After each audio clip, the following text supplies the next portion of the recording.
औज़ुबिल्लाहि मिनश्शैतानिर्रजीम बिस्मिल्लाहिर्रहमानिर्रहीम इन्नल्लाह व मलाइकतहु युसल्लूना अलन नबी या अय्युहल्लज़ीना आमनु सल्लु अलैहि व सल्लिमु तस्लीमा अल्लाहुम्मा सल्लि अला सय्यिदिना मौलाना मुहम्मदिन व अला आलि सय्यिदिना मौलाना मुहम्मद व अस्हाबि सय्यिदिना मौलाना मुहम्मदिन व बारिक व सल्लिम व सल्लि अलैहि। 2-3 रोज़ कबल सिंध के शायद 14 अज़ला के बल्दियाती इंतखाबात हुए। उस पर सिंध में तो शोर मचना था, पूरे मुल्क में भी शोर मचा हुआ है। और इत्तेहादी जिनको इत्तेहादी बनाया गया था, आपस में जोड़ दिया गया था, जिनके सब के नज़रियात मुख्तलिफ, पार्टी मंशूर मुख्तलिफ, कोई इलाकाई ज़ुबान इलाकाइयत के लिए, कोई सूबाइयत के लिए, कोई लिसानियत के लिए सियासत कर रहा है, लेकिन उन सब को एक जगह इकट्ठा कर दिया गया। और अभी तक उनको जो शरेश लगा के जोड़ा गया है वो इतनी तेज़ और सख्त है कि अभी तक वो अलग अलग हो नहीं पा रहे। लेकिन उनकी लड़ाई असम्बली तक तो पहुंच गई। पहले शुरू में इशारों कनायों में थी कि एक दूसरे को ताने तूने दे रहे थे, जैसे सदारत के लिए वादा मौलाना फजलुर रहमान से था। अब आंखें उस पर आसिफ ज़रदारी साहब जमा के बैठे हुए कि अपनी हमशीरा फ़रियाल तारपुर को सदर पाकिस्तान बनाना है। इस तरह की नोक झोंक उनके दरमियान थी। लेकिन इस बल्दियाती इंतखाब के बाद जो असम्बली में उनकी लड़ाई हुई है, जो कुछ उन्होंने एक दूसरे को कहा है, यानी MKM के बंदे ने तो थू तक कर दिया। उन्होंने कहा कि तुमने जो अवाम का हाल कर दिया है, हमारे साथ वादे भी पूरे नहीं हुए। ये कहा तो नहीं, ये दबे लफ्ज़ों में असल में यही था। गवर्नर हमारा नहीं बना, हमें मिनिस्ट्रियाँ उतनी नहीं मिली, हैदराबाद और कराची हमें मिलना चाहिए था, वो नहीं मिला। और जिस तरह के इलेक्शन तुमने करवाए सिंध में, कोई उम्मीद भी नहीं है कि तुम किसी और को अपनी धांधली की वजह से किसी को जीतने दोगे। इसलिए कि वहाँ तो कब्ज़ा है ना पीपल पार्टी का। और 30-35 साल से ऐसा उन्होंने कंट्रोल किया हुआ है कि उनकी मर्ज़ी के बगैर जो वोट देने जाएगा उसको डंडे पड़ेंगे, जो ज़्यादा अकड़ेगा उसको मार भी दिया जाएगा। मार भी दिए गए बंदे, कुछ गोली भी चलाई गई, बंदे उठा लिए जाएंगे, अगवा कर लिए जाएंगे। नहीं तो पर्चे तो हैं ही हैं, सीधे सीधे के पर्चे उनके ख़िलाफ़ बनाए जाएंगे। तो अब MKM वाले वहाँ बोले इस खदशे के पेश नज़र कि 2.5-3 महीने हो चले, मिला भी कुछ नहीं, आइंदा बल्दियाती इंतखाबात में भी इनसे कोई उम्मीद नहीं है पीपल पार्टी, तो वहाँ भी लड़ाई झगड़ा करके कब्ज़ा करेगी सारा। अब वो बोले और उन्होंने कहा कि तुमने हमें जलील कर दिया है, बेइज्जत करवा दिया है। अवाम हमारे गिरेबान पकड़ने तक आ रहे हैं। ऐसे इत्तेहाद पे थू है। अच्छा, खालिद मगसी साहब भी बोले, उन्होंने भी, और दूसरे अपने एक और साहब भी थे असलम बोतानी, उन्होंने तो हद कर दी। उन्होंने कहा पहले हमारी उधर वहाँ हमें फ़ंड्स भी मिल रहे थे और यहाँ आके तो हम ना को फंड्स मिल रहे हैं, मिन्नतें कर रहे हैं। कभी अपने हसन इकबाल साहब की, कभी जरदारी साहब की सिफारिश करवाते हैं।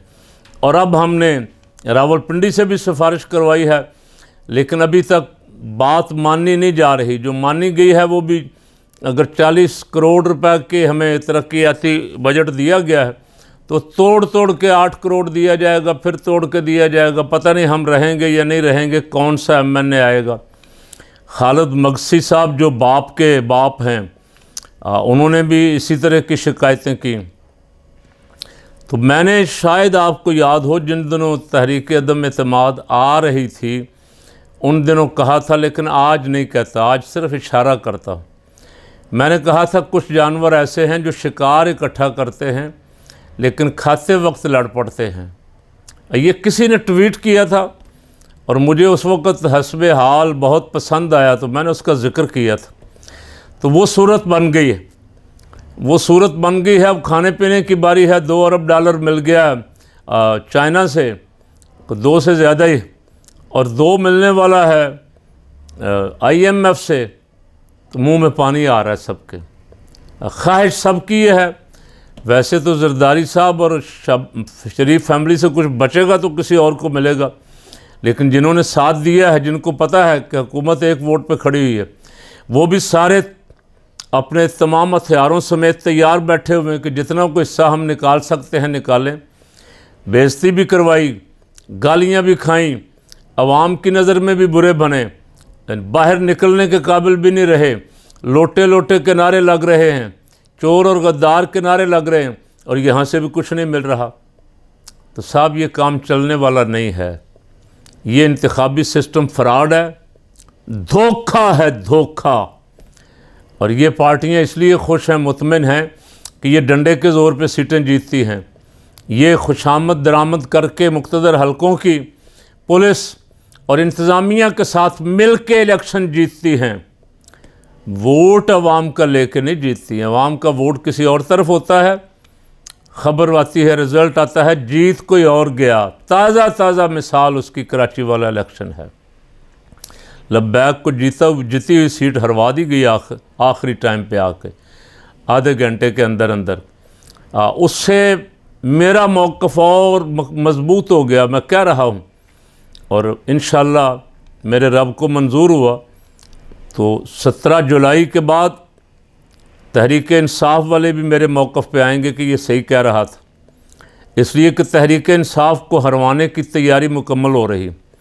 अता तारड़ जैसा मनहूस आदमी जिसे वज़ीर दाखिला लगा दिया गया, अब वो ज़िलों में फिर के पुलिस की ड्यूटियाँ लगा रहा है, इंतज़ामिया की ड्यूटियाँ लगा रहा है कि इलेक्शन में धांधली किस तरह करनी। सबसे पहला टारगेट इस वक्त पंजाब हुकूमत का, वफाकी हुकूमत का और बहुत सारों का ये है कि पंजाब के 20 हलकों को जीतना है।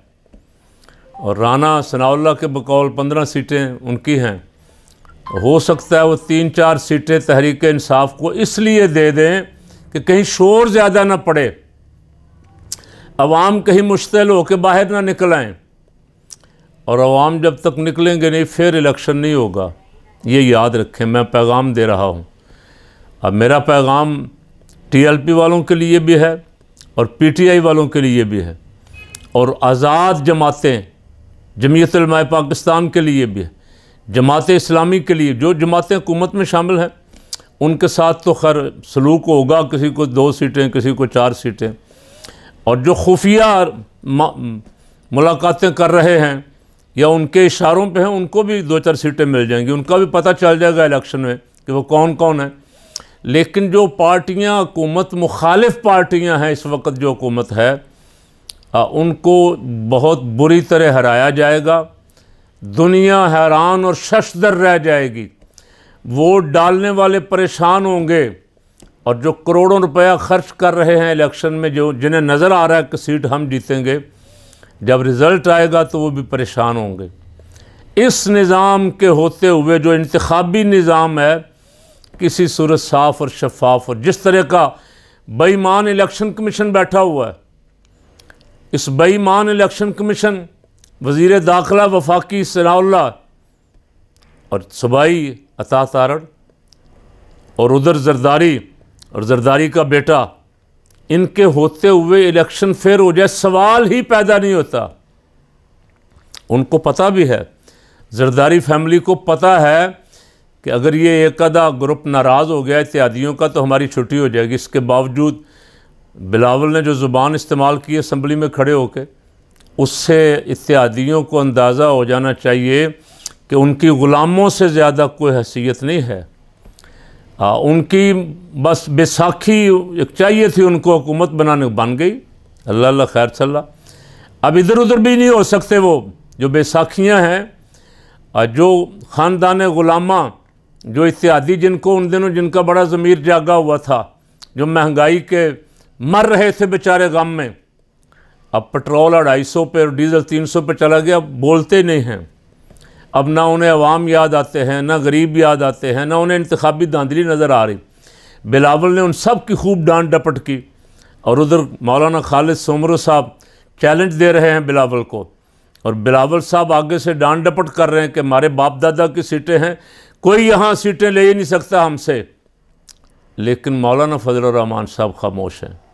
मौलाना अब धमकी नहीं देते कि हम ये हुकूमत छोड़ देंगे, हम इस हुकूमत पर लानत भेजते हैं, हम इस इत्तेहाद में नहीं रह सकते जिस इत्तेहाद के बड़े बेईमान हैं, जो चोर हैं, जो इलेक्शन भी फेयर नहीं दे सकते, जो फंड्स देने में भी दयानतदारी का मुजाहरा नहीं कर सकते अपने इत्तेहादियों को, उनका साथ हम नहीं दे सकते। मौलाना अब मुतमिन हैं, मौलाना का इस्लाम ख़तरे से बाहर है, मौलाना की अक़ीदा ख़त्म नबूवत की कोशिशें अब महफूज हैं।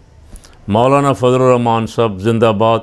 अगर कोई फ़ायदा पहुंचा है इससे अदम एतमाद का और हुकूमत बनने का, तो आप 4.25 साल से बहुत परेशान थे बाहर रह रह के। आपको लस्सी भी शायद अपनी गिरा से अपने पल्ले अपनी जेब से पीनी पड़ी होगी 4.25 साल, इसलिए आप ज़्यादा परेशान थे। आप मुतमिन हैं तो खालिद सुमरो को भी समझा दें, उसको कहो भाई गुजारा करना है, इनके साथ इन्हीं के साथ रहना है, बोलो नहीं। जिस तरह भी ये 1.5 साल निकालने दो, जितना को माल हज़म हो सकता है करने दो, फिर जब नया इलेक्शन आएगा तो फिर इस्लाम को ख़तरे में डाल लेंगे, फिर इस इत्तेहाद को छोड़ लेंगे अगर छोड़ना हुआ तो साहब मैं पैगाम दे रहा हूँ कौम को। ये मौलाना से तो हमारी प्यार मोहब्बत की बातें हैं, कुछ ना कुछ ऐसे कर लेता हूँ। पैगाम दे रहा हूँ आवाम को कि इस इलेक्शन पे उम्मीद ना रखें कि ये 17 जुलाई को जो इलेक्शन होगा वो आज़ादाना और मुनसिफाना होगा। अब 2-3 दिन हो गए, हाई कोर्ट ने फैसला दिया हुआ है, 5 नशिस्तें जो PTI की हैं, इलेक्शन कमीशन अकड़ा हुआ, ऐलान ही नहीं कर रहा। अपनी मर्ज़ी से ऐलान करेगा जब उसको पता होगा ये 5 वोट बेकार हो चुके हैं, अब इनकी ज़रूरत नहीं है, हमजे के ख़िलाफ़ इस्तेमाल नहीं हो सकेंगे, उस वक्त वो फ़ैसला देगा, नोटिफिकेशन करेगा, उसको अदालत की भी परवाह नहीं। तो इतना जानबदार इलेक्शन कमीशन होते हुए खान साहब इलेक्शन फेयर नहीं होगा। TLP वालों आप भी सुन लो, इलेक्शन फेयर नहीं होगा, पैसा ज़ाय होगा, एफर्ट सारी ज़ाय होगी।